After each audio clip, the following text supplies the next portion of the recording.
Hello friends, இன்னைக்கு நாம கேழ்வரகை பத்தி பார்ப்போம். இப்போ நிறைய பேர் கூழ் குடிப்பீங்களா, கம்பங்கூழ், கேழ்வரகு கூழ் அப்படின்னு நிறைய அந்த காலத்துல சாப்பிட்டுருப்பாங்க. ஆனா இப்போ தமிழ்நாடு கேழ்வரகு உற்பத்தியில நம்பர் 1 இடத்துல இருக்குது. அதே மாதிரியே தமிழ்நாடு எந்தெந்த பயிர்லாம் எந்தெந்த ஸ்டேஜ்ல இருக்குதுன்னு சொல்லிட்டு பார்ப்போம். செகண்ட் பிளேஸ்ல நம்ம கரும்பு உற்பத்தியில நம்ம செகண்ட் பிளேஸ்ல இருக்கோம். அதே மாதிரியே சிறுதானியங்கள்ல நம்ம தேர்ட் பிளேஸ்ல இருக்கோம். நிலக்கடலை உற்பத்தி இருக்குல்ல, நிலக்கடலை உற்பத்தியில நம்ம தேர்ட் பிளேஸ்ல இருக்கோம். எப்பயுமே கரும்பு உற்பத்தின்னு பாத்தீங்கன்னா உத்தரப்பிரதேஷ் மட்டும்தான் ஃபர்ஸ்ட்ல இருக்கும். ஏன்னு பாத்தீங்கன்னா இந்த சுகர் பவுல் ஆஃப் இந்தியான்னு சொல்லிட்டு சொல்றாங்க.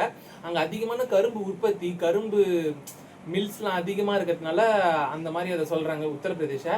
அதே மாதிரி இமேட்டு விவசாய பயிர்க்கடன்லாம் பாத்தீங்கன்னு வச்சுக்கோங்களேன், ஆகஸ்ட் 17, 2025 இருந்து ஆன்லைன் இணையதள வழியாவே நம்ம வாங்கிக்கலாம் அப்படின்னு சொல்லிட்டு எம்.கே. ஸ்டாலின் சொல்லியிருக்காரு. இது தர்மபுரியில தொடங்கி வச்சிருக்காரு.